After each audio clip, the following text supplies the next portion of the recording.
안녕하세요. 오늘도 사연살롱을 찾아주셔서 감사합니다.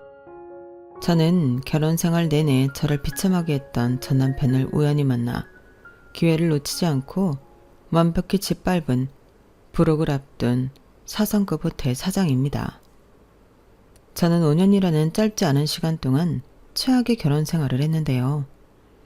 제 최악이었던 결혼 생활에는 시댁 식구들이 중심에 있었어요. 아니, 전부라고 해도 과언이 아니죠. 저희 시아버지는 동네에서 고지식하기로 유명한 사람으로 무척 보수적이고 가부장적이에요. 특히나 여자는 이래야 한다, 저래야 한다는 생각이 강해서 저에게 이렇게 하지 마라, 저렇게 하지 마라 잔소리를 엄청 했어요. 한 번은 치마를 입었다고 사람들 다 있는 식당에서 얼굴이 화끈거릴 정도로 혼이 났었죠. 그리고 쌍둥이 시누이는 그런 아버지의 충실한 개였어요. 남편도 마찬가지였고요. 그래서 시아버지에게 혼이 나는 저를 방관하고 혼이 난 이후에는 비꼬고 타박하게 바빴죠. 게다가 남편은 어느 순간부터 시아버지처럼 저를 대하기 시작했어요.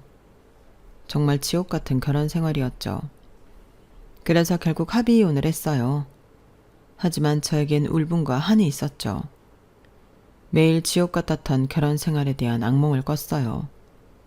저는 이를 갈며 언젠가 복수를 하겠다고 다짐했죠. 그러다 우연히 제가 사는 제주도에서 전 남편을 만났어요. 3년 만에 만난 전 남편은 달라진 게 없더군요. 하지만 저는 3년 사이에 많은 게 달라졌거든요. 그래서 시원하게 복수를 하고 남편이 무릎을 꿇게 만들었죠. 어떤 이야기인지 궁금하시죠? 지금부터 차근차근 말씀드릴게요. 제 고향은 지금 저희 가족이 터를 잡은 이 지역이 아니에요. 저희 가족은 제가 17살 때 이곳에 와서 자리를 잡았어요. 사실 저희 부모님은 이전에 과수원을 했어요. 저희 친가 대대로 오랫동안 과수원을 했는데 장남인 저희 아버지가 물려받았거든요. 하지만 아버지는 과수원을 물려받기 전부터 할아버지 과수원에서 일을 했어요. 국민학교를 졸업하자마자 중학교를 진학하지 않고 본격적으로 과수원 일을 배우기 시작했거든요. 물론 어린 아버지는 중학교에 진학하고 싶었죠. 더 공부하고 싶었어요. 하지만 과수원집 장남으로 태어난 아버지의 운명이란 게 있었죠. 장남으로 태어나면 반드시 무조건 순리적으로 과수원을 물려받아야 한다는 운명 말이에요. 그게 제 친가에서는 전통으로 불렸어요. 특히나 저희 할아버지가 그 전통에 대한 자부심이 투철했죠. 아버지가 할아버지 과수원에서 일을 했기 때문에 저희 가족은 할아버지, 할머니와 같이 살았거든요. 그래서 매번 할아버지가 해주는 옛날 이야기를 들었어요. 한 역사처럼 말이에요. 할아버지는 너희보다 어렸을 때부터 과수원에서 일을 시작했어. 사람들이 고사리 같은 손으로 참 야무지게 일을 한다고 어른보다 낫다는 말을 수십 번은 들었지. 나보고 큰 사람이 되려면 공부를 해야 한다는 사람들도 많았지만 세상은 실전이야. 몸으로 부딪혀 얻는 지식이 얼마나 값진지 모르고 하는 소리지. 책상 앞에 앉아 수백 년을 있어도 내 몸으로 직접 얻는 지식만 못하다. 그러니 너희들도 책만 보는 게 아니라 몸으로 부딪혀야 해. 그리고 가업을 물려받는다는 게 얼마나 자랑스러운 일이냐? 우리 집안은 뿌리가 깊은 집안이다. 동네를 다녀봐라. 너희 할아버지 모르는 사람이 있더냐? 그리고 그건 내 아버지 할아버지 때도 마찬가지였어. 그만큼 우리 집안이 역사가 깊은 집안이란 거지. 역사만 깊냐? 우리 과수원에서는 실패도 없었어. 흉년이야 운에 따르는 것이라 어쩔 수 없지만 우리의 실수로 우리의 판단으로 망한 적이 한 번도 없다 이거야. 준아야, 다른 애들은 몰라도 장남이 너는 이 사실을 크게 마음에 새겨야 한다. 너는 나중에 이 과수원의 후계자가 될 테니까. 솔직히 이 할아버지는 지금도 너를 과수원에서 일하도록 하고 싶은데 너희 부모가 고등학교까지는 보내고 싶다고 하도 성하여서. 어차피 과수원을 할 거면 그런 것들은 필요 없는데 말이야. 그래도 너희 부모가 그렇게 생각한다는데 어쩔 수 없지 않겠니? 아우, 애들 앞에서 옛날 얘기 좀 그만해요. 나중에 그러다가 준하가 과수원 안 물려받는다고 하면 어쩌라고 그래요? 그럴 수는 없지. 우리 집 장남으로 태어난 이상 과수원을 물려받아야 해. 그게 우리 집안의 전통이니까. 할아버지는 저희 남매, 아니 저희 오빠가 어릴 때부터 집안의 전통을 가르쳤고 틈만 나면 오빠를 과수원으로 데려갔어요. 그리고 그걸 저희 엄마가 탐탁치 않게 생각했죠. 아니 아버님은 왜 그 어린애를 틈만 나면 과수원으로 데려가는지 몰라. 그 어린애가 거기서 할 수 있는 게 뭐가 있다고. 나는 우리 아들이 작은 손으로 사갔다는 생각을 하면 억장이 무너져. 그 땡볕에서 쓰러지면 어쩌려고. 내가 아들을 괜히 낳았어. 딸만 낳았어야 했는데. 그래서 아버님이 맨날 노래하는 전통 정통을 끊어냈어야 했는데. 우리 아버님이 얼마나 그 전통에 목숨을 거는지 알아? 나중에 자기 죽어서 재산 싸움하고 혹여라도 가수원 팔까봐 벌써 변호사 만나 유언장 쓰셨어. 그리고 우리 남편 말고는 과수원에도 발도 못 붙이게 해. 사실 우리 남편 과일 정말 안 좋아하거든. 1년에 두세 번 먹을까 말까 해. 그런데 장남이라는 이유 하나로 과수원에 발목 잡혀서 살잖아. 그래서 중학교도 못 나오고. 그런 거 보면 가끔 안쓰럽다니까. 그래서 나는 우리 아들이 과수원 물려받는 거 싫어. 더군다나 우리 아들이 나를 닮아서 얼마나 피부가 여린데 땡볕이 쥐약이야. 그리고 너도 알잖아. 내가 잘 다니던 도서관 결혼하자마자 그만두고 이 시골에서 얼마나 힘든지. 너 오랜만에 본 내 피부 보고 놀라 까무러쳤잖아. 그런데 어떻게 내 새끼한테 그런 일을 하라고 해? 물론 부농인 거 알지. 내 말은 자기가 하고 싶은 거 실컷 하다가 우리 죽기 전에 과수원이라도 늦지 않다는 거야. 그런데 무슨 그 어린애를 데리고 과수원을 매일 가는지 정말 답답해. 하지만 불행인지 다행인지 매일 새벽 기도를 나가는 엄마의 소원을 하늘이 들어주었는지 오빠는 과수원에서 본격적으로 일을 해보지도 못했어요. 그리고 저희 세 식구와 할머니는 급하게 지금 사는 지역으로 이사를 왔죠. 세 식구가 웬 말이냐고요? 왜 할머니만 데리고 이사를 했냐고요? 저는 지금도 그때를 생각하기도 싫은데요. 불행하고 절망스러운 사고가 있었어요. 제가 17살 때 할아버지와 아버지가 경매를 하고 돌아오는 길에 크게 사고가 났거든요. 졸음운전을 한 덤프트럭이 할아버지와 아버지가 탄 트럭을 박은 거예요.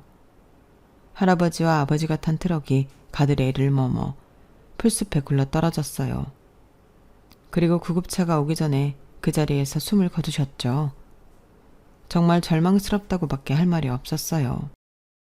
소식을 듣고 할머니는 쓰러지고 엄마는 어린아이처럼 울었죠.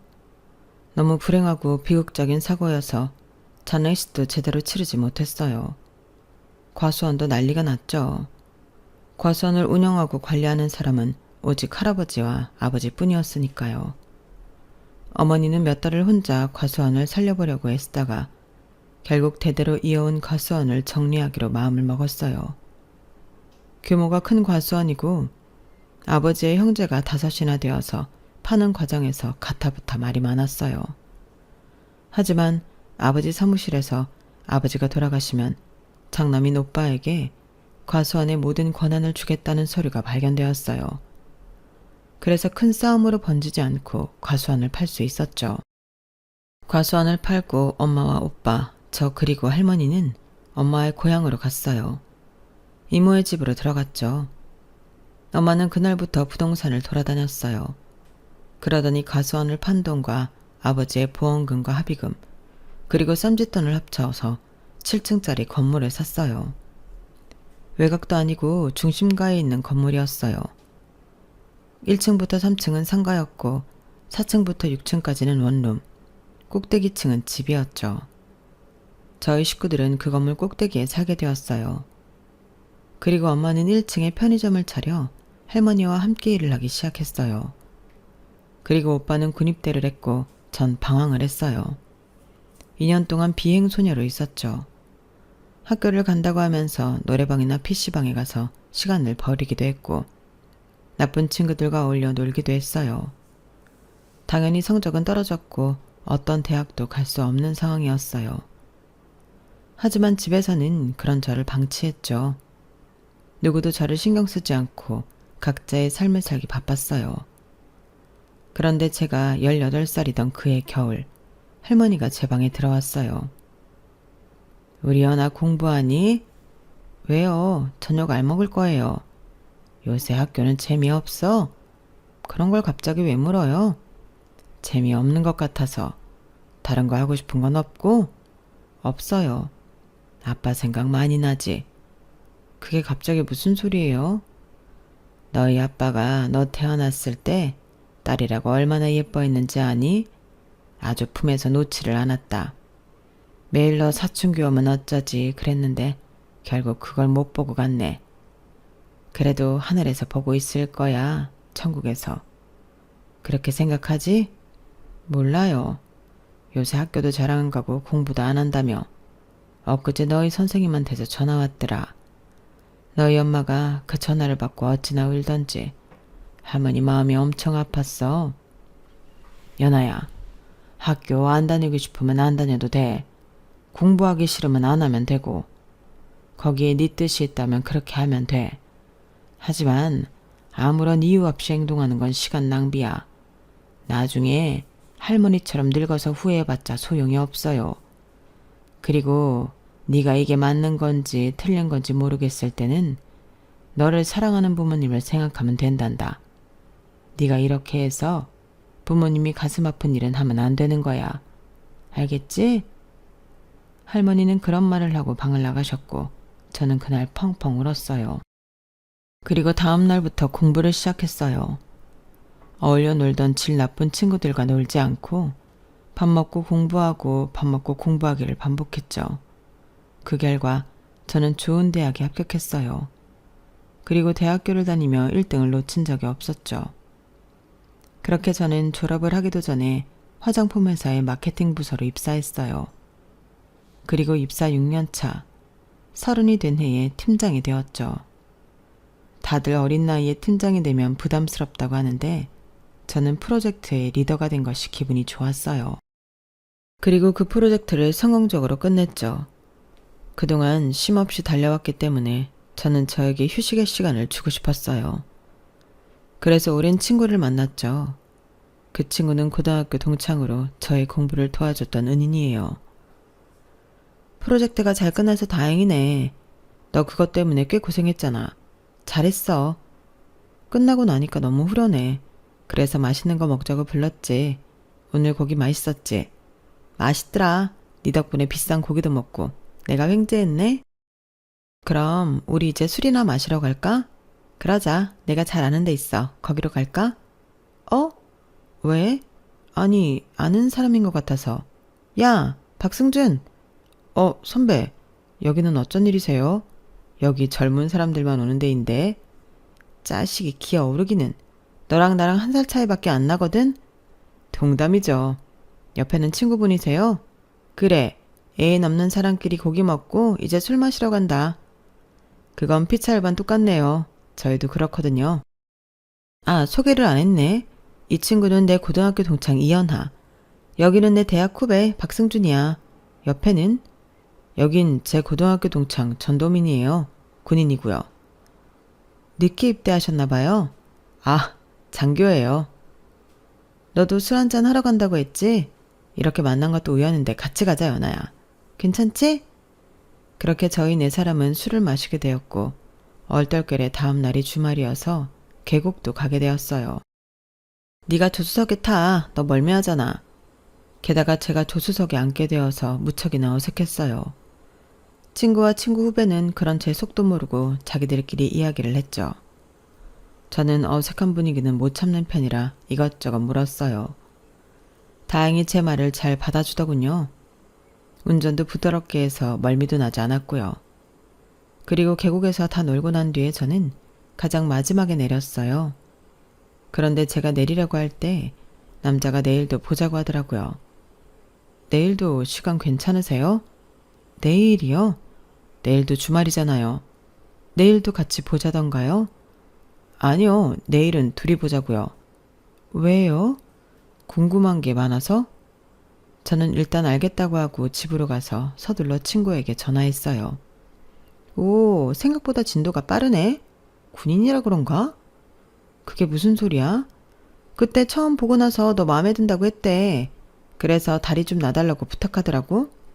괜찮은 사람 같지? 괜찮은 사람 같긴 한데 얼마나 봤다고 대뜸 둘이서 보자고 해. 네가 워낙 마음에 드는가 보지. 그리고 군인 장교면 공무원인데 안정적인 직장이니까 좋지 않아? 뭐 결혼할 것도 아닌데 그런 것도 신경 쓰나? 우리 결혼할 때 다 됐거든. 그런 거 신경 쓰면서 만나야지. 아무튼 잘해봐.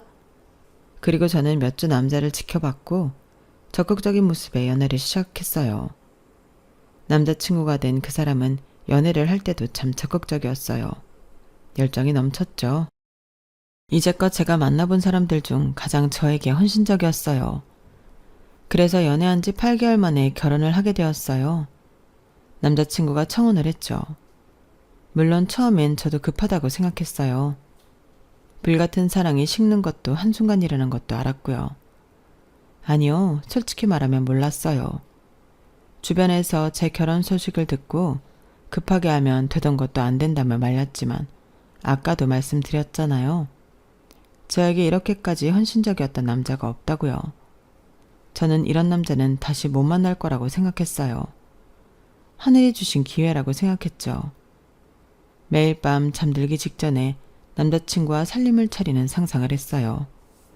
그리고 때마침 남자친구가 저에게 청혼을 했고요. 예스였어요. 저는 눈물을 흘리며 청혼을 승낙했어요.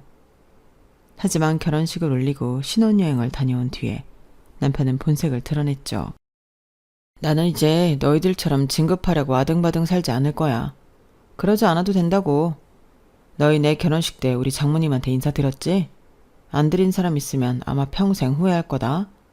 우리 장모님이 어떤 사람인 줄 알아?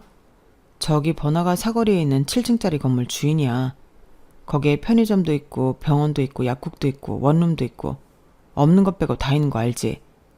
그리고 장모님이 나를 얼마나 예뻐한다고? 우리 결혼할 때 장모님이 무려 4억이나 하는 새 아파트를 사주셨어. 너희가 평생 그런 집에서 살 수 있을 것 같아? 군인 월급으로 택도 없어. 아우, 이 사람이 왜 이래? 당신 취했어? 왜 쓸데없는 소리를 해? 아닙니다, 재수씨. 뭐 한두 번 듣는 얘기도 아닌데요. 제가 하는 말, 제가 토시 하나 안 틀리고 외웠다니까요. 그래, 내가 거짓말을 하는 것도 아니고 다 사실만 얘기하는 건데 부럽지? 너희들은 고작 연금만 보고 열심히 사는데 나는 차기 건물주가 될 사람이라고? 이렇게 남편은 동료들이나 지인들에게 처갓댁이 저희 친정이 부자라는 식으로 말을 했어요. 듣는 사람이 불편할 정도로 계속 반복해서 말했죠. 그래도 처음엔 남편에게 제 친정이 자랑거리가 된다는 게 뿌듯했어요. 아닌 척 말리면서 어깨가 올라갔죠. 하지만 그건 시작일 뿐이었어요. 남편이 서서히 본색을 드러냈죠. 갑자기 제 차를 바꾸라고 했어요. 차를 바꾸라고? 아직 멀쩡한데 왜 차를 바꿔? 멀쩡하긴 뭐가 멀쩡해. 아니, 멀쩡하다고 쳐도 그래봤자 경차야. 너는 그 차 몰고 회사 출근하는 거 창피하지도 않아? 이제 너도 직책이 높은데 외제차 정도는 몰아야지. 외제차를 몰라고? 그게 한두 푼인 줄 알아? 비싼 건 1억 하는 것도 있던데.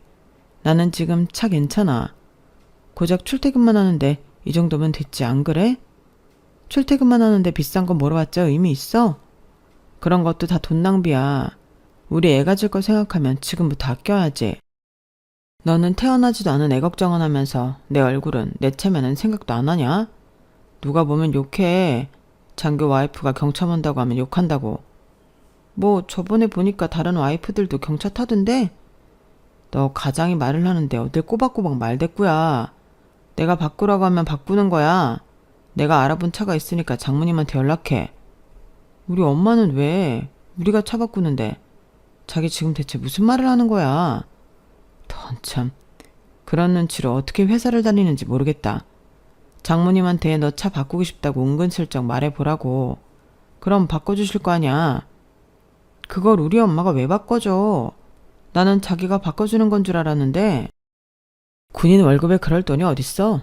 내가 지금 링크 보낼 테니까 그거 어떤 것 같냐고 은근슬쩍 장모님한테 보내. 당연히 처음에는 남편이 하라는 대로 하지 않았어요. 그런데 남편이 얼마나 황소고집인지 결국엔 남편이 보낸 링크만 엄마에게 보냈어요. 그러니 엄마에게서 곧 전화가 오더라고요. 너희 차 바꾸려고? 내 차도 오래됐고 회사 다니면서 보는 눈이 많아서 괜찮은 거 한 대 뽑을까 해서. 엄마 들어가 봤어? 어때? 괜찮은 것 같은데. 그런데 여유 자금은 생각하고 사는 거야? 너희 아기 가질 준비 안 하니? 애 가지면 드는 돈이 한두 푼이 아닌데 지금 너희가 외제차를 뽑을 형편이 돼? 뭐 어떻게든 되겠죠. 지금 당장 아이가 나오는 것도 아닌데. 신중하게 생각해. 아이는 약속한 대로 오지 않는다. 언제 갑자기 아이가 생길지 모르는 일이야. 그러니까 미리미리 대비를 잘 해야지. 엄마는 계속 저희 부부를 걱정했어요. 저는 서둘러 전화를 끊었고 남편과 눈이 마주쳤는데 남편은 재촉하듯 묻더라고요. 어때? 장모님이 돈 준대? 차 사지 말라던데? 아기 생기면 들어가는 돈 많다고 그냥 지금 타는 거 타래. 제가 그렇게 말하자 남편은 대놓고 실망한 티를 냈어요. 그런데 그때 제 휴대폰으로 2천만 원이 입금되었죠. 엄마였어요. 남편이 제 휴대폰을 가져가 확인하더니 슬쩍 웃다가 빈정거렸어요. 내가 우리 장모님이 이런 사람이라는 걸 알았지. 그런데 너무 적다. 그 링크에 차 얼마인지 적혀있는데 절반도 안 주셨네. 어차피 이 돈 가지고 자기가 원하는 외제차 못 사니까 이 일은 없던 걸로 하고 엄마한테 돈 돌려준다. 그게 무슨 소리야. 돈도 받았겠다. 자기가 대출 받아서 외제차 사. 물론 대출 받아봤자 내 드림카는 못 사지만 다른 외제차를 살 수 있어. 내가 알아볼 테니까 대출 받을 준비나 해. 그리고 저희 부부는 정말 대출을 받아 외제차를 뽑았어요. 남편은 그 외제차를 자기 차인 것처럼 행동했죠. 어딜 가든 열심히 몰아. 자기는 다치면 병원 가서 간단히 치료하면 되지만 나는 아니라고. 한번 다치면 중고야 중고. 그러니까 안 다치게 조심해. 정작 본인은 출퇴근을 할 때 주변 시선 때문에 외제차를 몰지도 못하면서요. 그래서 주말마다 혼자 드라이브를 갔어요. 그리고 남편은 끊임없이 건물에 대한 욕심을 드러냈어요. 주말마다 드라이브를 하고 친정엄마를 찾아가 건물 앞을 쓸고 닦았죠. 물론 그런 남편의 속내를 모르는 엄마는 좋아했죠. 우리 건물이 이렇게 깨끗한 건 다 우리 사위 덕분이라니까? 그런 말을 하면서 주변 사람들에게 남편을 칭찬하곤 했죠. 그걸 옆에서 지켜보는데 저는 속이 뒤틀리더라고요. 그리고 사건이 발생해요. 20살에 군입대를 해 부사관으로 일하던 오빠가 상사로 제대를 했죠. 그리고 엄마와 살기 시작했어요. 저희 오빠는 통신대대에서 일을 해서 기술이 있었어요. 그런데 부대에서 무슨 일이 있었는지 그 분야로 재취업을 할 생각이 없었죠. 그래서 엄마는 고민 끝에 건물에 별다방을 냈어요. 그리고 오빠를 점장으로 두고 관리하도록 했어요. 그 소식을 들은 남편은 저에게 막 화를 냈어요. 아니 그걸 가만히 지켜보고 있으면 어떡해. 이러다가 건물이 홀라당 다 형님한테 빼앗긴다니까? 빼앗긴다니. 아직 엄마도 정정한데 그게 무슨 말이야? 정정한 거랑 다른 문제지. 지분이 있게 됐잖아. 이거 아주 중대한 문제야. 너도 빨리 그 건물에 지분을 만들어야 한다니까? 지금 이렇게 넋놓고 보고만 있을 수 없다고. 이제 좀 그만해. 정말 건물주가 되고 싶은 게 꿈이라면 자기 돈으로 직접 건물 사면 되잖아. 자기 진짜 너무한다. 우리 엄마는 진심을 다해 자기를 사위로 생각하는데 자기한테 우리 엄마는 뭐야? 건물주라고만 생각하지? 그게 사실이잖아. 건물주를 건물주로 생각하지 달리 또 뭐라고 생각해야 하는데. 지금 이런 이야기를 하고 있을 때가 아니라니까.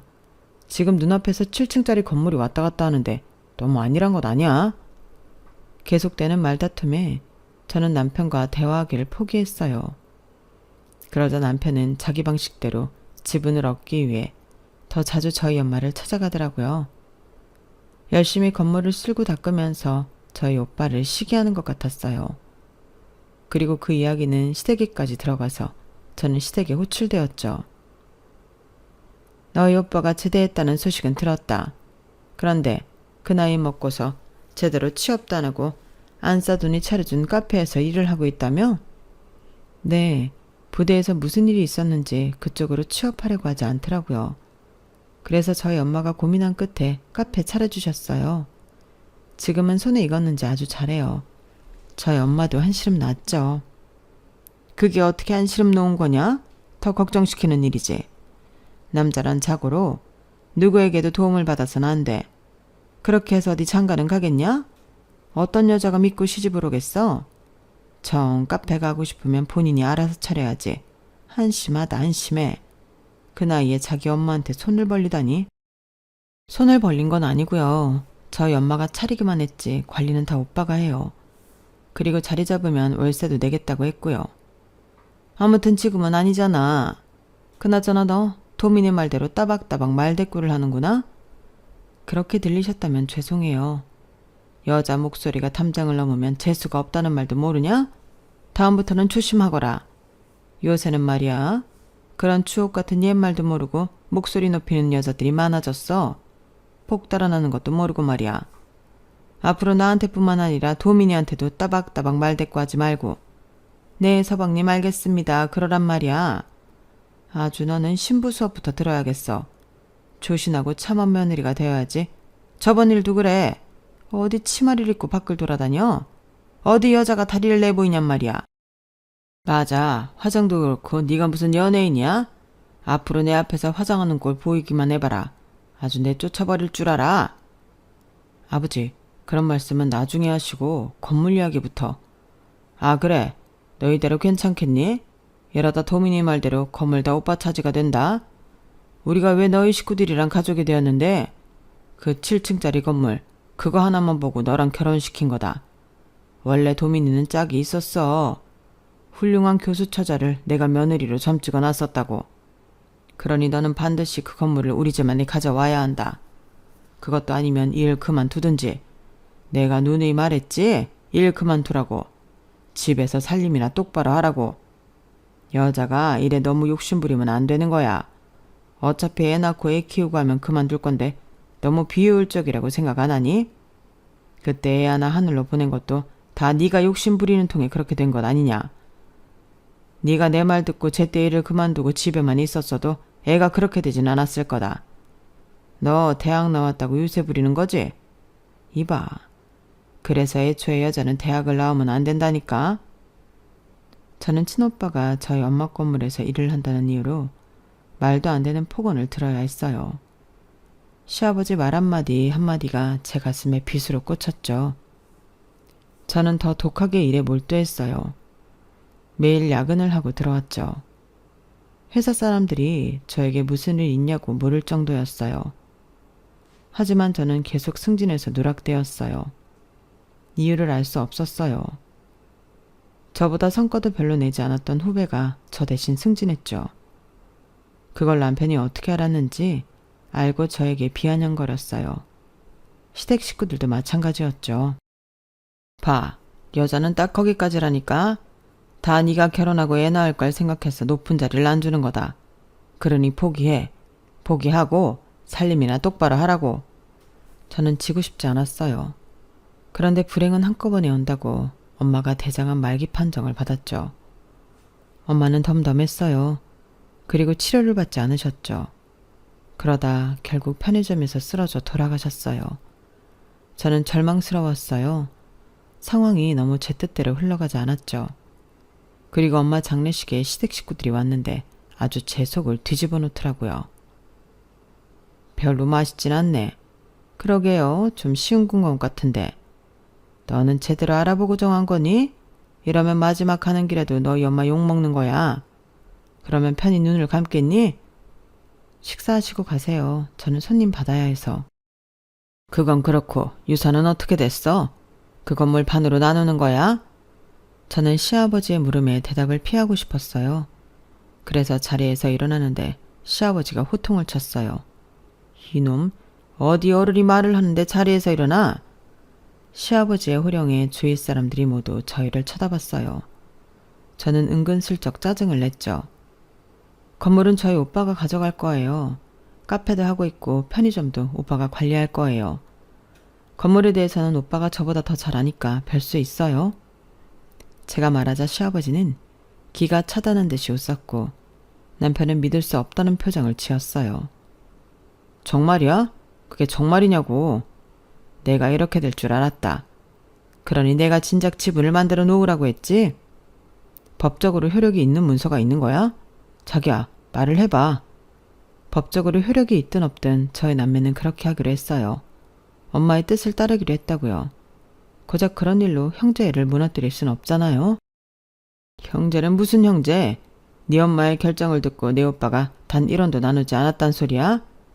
아니 그런 형제애가 어딨어? 이성적으로 생각해. 그 건물만 있으면 앞으로 호강하는 건데 그걸 멍청하게 가만히 지켜보고 있었어? 그러면서 시아버지와 남편은 본격적으로 저에게 폭언을 하기 시작했고 시댁 식구들 누구도 그런 시아버지와 남편을 말리지 않았어요. 그때 저는 이혼을 결심했죠. 안 되겠어요. 이혼할게요. 도저히 이 집 식구로 하루도 못 살겠어요. 그래? 우리도 건물이 없는 너한테 별 욕심 없다. 그래, 이혼하거라. 대신 소송은 하지 말고 재산 분할도 정확히 해. 그래서 저희 부부는 공동재산으로 취급한 모든 재산을 절반으로 나눠 가졌어요. 그리고 공동재산에는 제가 대출을 써서 산 외제차도 포함이었죠. 저는 뭔가 마음이 빈털터리가 된 것 같았어요. 결국엔 회사를 그만두었어요. 그리고 여행 겸 요양을 하기 위해 제주도로 갔죠. 몸과 마음을 회복하고 금방 돌아올 생각이었는데 좀처럼 육지로 갈 생각이 들지 않았어요. 그렇게 3년이 흘렀죠. 3년 사이에 많은 것이 바뀌었어요. 저는 건강한 몸과 정신을 되찾을 수 있었죠. 그리고 운명의 장난처럼 전 남편을 제가 일하는 호텔에서 만났어요. 제가 청소를 하고 있었는데 그 객실에 전 남편이 묵고 있었죠. 잠깐 짐을 가지러 온다고 올라온 것 같은데 제 얼굴을 보고 흠칫 놀라더니 거만한 표정을 지었어요. 겨우 이런 일 하려고 이혼한 거야? 정말 우습다. 그런데 내가 보기엔 이 일도 적성에 안 맞을 것 같은데 너 청소 제대로 못했잖아. 내가 무슨, 네가 어지럽혀서 그렇지. 아, 이런 건 사진을 찍어서 우리 부모님이랑 누나들한테 보여줘야 하는데 요새 너 같은 것들에도 인권이라는 게 있어서 초상권도 마찬가지고 너도 알지? 그런데 정말 한심하다. 참, 날 보니까 딸로 태어나는 것도 죄구나 싶네. 그게 무슨 말이야? 딸로 태어나서 건물도 못 받고 이런 데에 와서 청소나 하고 있으니 말이야. 이름 그만뒀나 봐. 참네. 이렇게 그만둘 거였으면 진짜 그만뒀으면 좋잖아. 봐, 우리 아버지 말 틀린 거 하나 없지? 고래 자존심은 있어서. 그렇게 전 남편이 저에게 비아냥거리는 것을 저는 듣기만 하고 있었어요. 그런데 그때 거의 모든 직원이 객실로 들어왔죠. 한 직원이 제 손에 들린 걸레를 자기가 쥐었어요. 대표님, 청소는 제발 하지 마세요. 그러더니 직원들이 제가 사용한 청소용품을 카트에 넣어 정리를 했어요. 그런데도 전 남편은 처음엔 믿지 않더군요. 뭐? 사장? 어디서 연극 배우라도 데리고 온 거야? 야, 그런데 너무 티난다. 발연기네, 발연기야. 대표님, 아시는 분이세요? 전 남편이에요. 신경 쓰지 말고 일들 봐요. 사장실로 모실까요? 사장실? 그런 것도 준비했어? 그래, 한번 올라나가 보자. 열심히 준비했을 텐데. 내가 구경은 가줘야지. 전 남편은 호기롭게 제 사무실로 올라갔어요. 호텔 꼭대기에 있는 사무실은 벽이 완벽하게 통창으로 되어 있어 전 남편은 들어가자마자 압도당한 것 같았죠. 그런데 티를 안 내려고 무지하게 노력하더라고요. 참 애썼네. 그래서 이렇게 빌리는데 얼마나 들었어? 현실을 직시해. 여기까지 보여줬는데 어떻게 연극이라고 할 수 있지? 아니면 차라리 연극이길 바라는 건가? 내가 너보다 훨씬 많이 버니까? 네가 나보다 많이 번다고? 네가 정말 사장이라고? 그래, 내가 이 호텔의 사장이야. 여기 보이지? 너도 알겠지만 이 호텔 4성급 호텔이야. 2성급인 호텔을 4성급으로 발전시켰지. 어때? 꽤 근사하지? 그럴 리 없어. 너희 엄마의 유일한 재산이 건물인데 그걸 팔았을 리도 없고. 어디서 돈이 나와서 이렇게 된 거야? 사실 제가 제주에서 4성급 호텔 사장이 된 데에는 여차저차한 사연이 있어요. 제가 이혼을 한 뒤에 휴식을 위해 제주도로 왔다는 말씀은 드렸죠. 처음에 저는 게스트하우스에 있으면서 감귤 농장에서 아르바이트를 했어요. 그리고 주인 아줌마와 부쩍 친해졌죠. 주인 아주머니는 동네에서 유명한 정보통이었어요. 그래서 저는 아주머니를 통해 동네의 많은 정보를 알 수 있었죠. 그러던 어느 날 아주머니가 호텔을 인수하지 않겠냐고 물어봤어요. 호텔을요? 제가 어떻게 인수를 해요? 호텔 관리하려면 엄청 힘들 텐데 전 못해요. 네가 얼마나 야무진데 그걸 못해. 오히려 문제는 돈이지. 2성급이지만 그래도 호텔이잖아. 게다가 보수를 하려면 또 돈이 들고. 그래도 거기가 위치가 정말 좋아. 사면 무조건 이득이야. 저는 아주머니 말을 신뢰했어요. 그래서 고민하다가 제가 가진 돈을 전부 투자했죠. 호텔을 샀어요. 그리고 4성급 호텔을 만들기 위해 또 투자를 했죠. 그 큰 돈이 어디에 있었냐고요? 사실 저한테는 돈이 있었거든요. 퇴직금도 한 푼도 안 써서 그대로 있었고요. 엄마가 건물은 오빠에게 유산으로 줬지만 저한테도 남긴 게 있었거든요. 엄마의 사망보험금을 제가 다 받았어요. 엄마가 그러도록 조치를 취해놨더라고요. 그 사실을 알고 제가 얼마나 울었던지. 그래서 아무리 힘들어도 그 돈은 안 쓰고 버티고 있었어요. 그러다 좋은 기회가 생긴 거죠. 이 정도면 하늘에 있는 엄마도 이해할 거라고 생각했어요. 그리고 시어머니가 투자를 했어요. 갑자기 시어머니가 투자를 했다니 놀라셨죠. 사실 저는 이혼을 하고도 가끔 시어머니와 연락을 했거든요. 시어머니는 제가 시댁 식구들에게 폭언을 당하는 걸 방관했지만 어떤 땐 같이 동의도 했지만 그런 저를 무척이나 안타깝게 여겼어요. 그래서 뒤에서 잘해주셨죠. 이혼을 하고 먼저 연락을 한 것도 시어머니예요. 저는 시어머니가 그렇게 해주는 것이 은근히 기분이 좋았어요. 그래서 저도 가끔 안부를 묻곤 했죠. 그러다 호텔 이야기가 나왔고 시어머니는 선뜻 투자를 하겠다고 했어요. 그렇게 십시일반 모은 돈으로 호텔을 샀고 4성급 호텔을 만들었죠. 순식간에 호텔 사장이 되었어요. 호텔은 점점 시간이 지날수록 규모가 커졌어요. 대박이 났죠. 지금은 2달 전에 예약을 하지 않으면 안 될 정도예요. 이게 다 저를 믿고 따라와준 직원들 덕분이에요. 특히 제 부탁으로 일을 그만두고 제주도로 넘어온 전 직장 동료에게 특히 고맙죠. 그 친구가 홍보를 기막히게 해준 덕분에 여기까지 올 수 있었다고 저는 생각하거든요. 하지만 호텔에 성공해도 저는 거만하지 않으려고 노력했어요. 그래서 지시만 하지 않고 직원들과 함께 행동했죠. 청소도 마찬가지였어요. 청소를 지시만 하는 게 아니라 함께 했어요. 물론 직원들은 아까 보셔서 아시겠지만 제가 청소를 하는 걸 말렸죠. 하지만 현장을 알아야 바른 운영을 한다는 저의 믿음은, 철학은 여전했어요. 제가 호텔을 인수하게 된 사연을 이야기하자 남편은 믿을 수 없어 했어요. 그렇게 큰 돈이 너한테 있었다고? 그걸 왜 이제 얘기해? 그런 건 제깍제깍 나한테 이야기를 했어야지. 그리고 우리 엄마가 투자했다는 건 무슨 소리야? 그럴 리가 없잖아. 누가 전 며느리한테 그런 큰 돈을 투자해. 그것도 네가 잘못해서 이혼한 건데. 너 우리 엄마를 협박한 거 아니야? 협박이라니. 내가 협박 같은 걸 할 성격이 안 된다는 걸 잘 알 텐데. 내가 지금까지 말한 건 전부 사실이야. 어머님이 흔쾌히 투자해줬고 그 덕분에 대출을 받지 않았지. 이 호텔은 완전히 내 소유야. 표정을 보니까 배가 좀 아픈 모양인데 그러게 있을 때 잘하지 그랬어. 아니다. 너랑 지금까지 살고 있었으면 내가 호텔 사장도 못 되었을 테니까 너한테도 고마워해야 하나? 이건 말도 안 돼. 너 같은 게 이런 호텔의 사장일 리 없다고. 화려하긴 하지. 지금 네 표정을 보니까 내가 정말 성공했다는 게 느껴지네. 우연히 온 거겠지만 와줘서 고마워. 그러니 내가 호텔 업그레이드 해줄게. 편히 쉬다가 가. 전 남편은 열받았는지 얼굴이 붉어졌어요. 왠지 분해하는 것 같았죠. 그리고 그때 제 남자친구가 사장실로 들어왔어요. 연아야, 점심 먹자. 아, 손님이 있었네. 왔어? 벌써 시간이 그렇게 됐어? 몰랐네. 오빠, 잠시만 기다려줄래? 곧 끝날 것 같아. 제 말에 남자친구가 저에게 다가왔어요. 그리고 화가 나 있는 전 남편을 보며 누구냐고 물었죠. 내 전 남편이야. 전에 이야기한 적 있지. 나를 비참하게 했던. 그런데 여긴 어떻게 왔대? 우연히 왔나 봐. 나도 얼굴 보고 얼마나 놀랐는데. 이제 더 듣고 싶은 말 없지?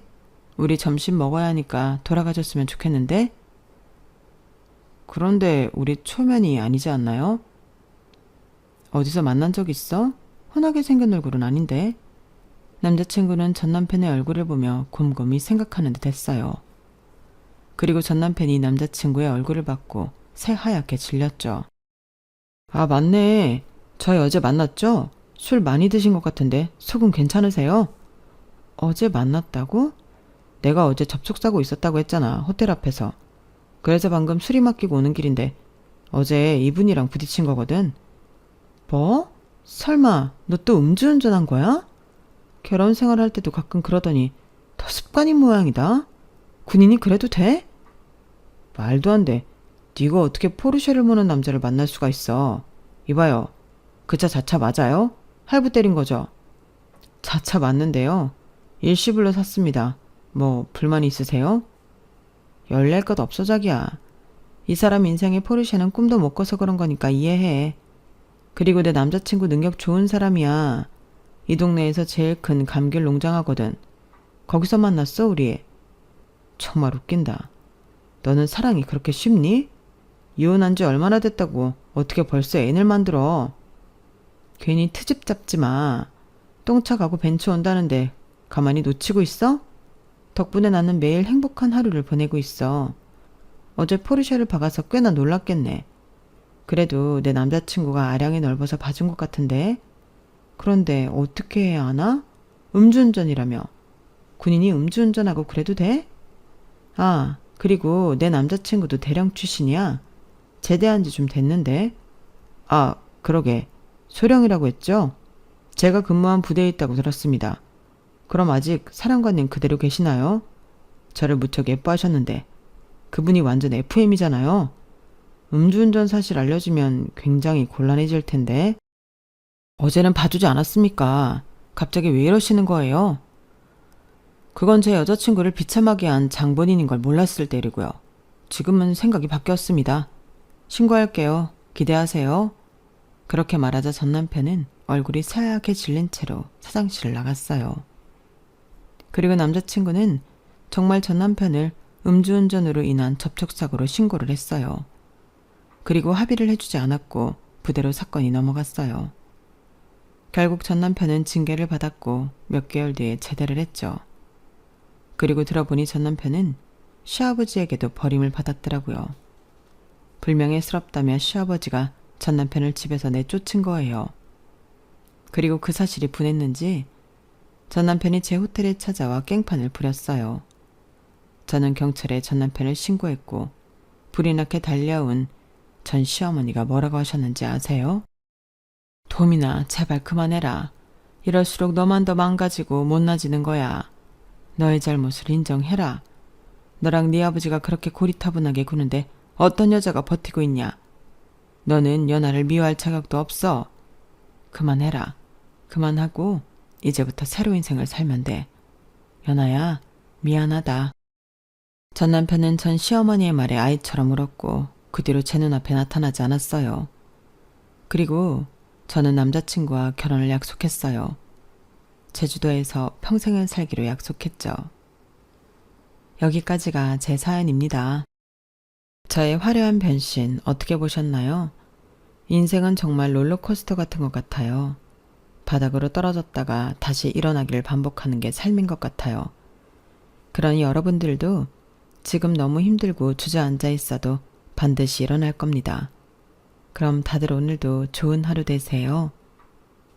여러분, 사연 댓글에 응원과 현명한 조언 부탁드려요. 좋아요와 구독은 저에게 큰 힘이 됩니다. 오늘도 좋은 일 가득하세요.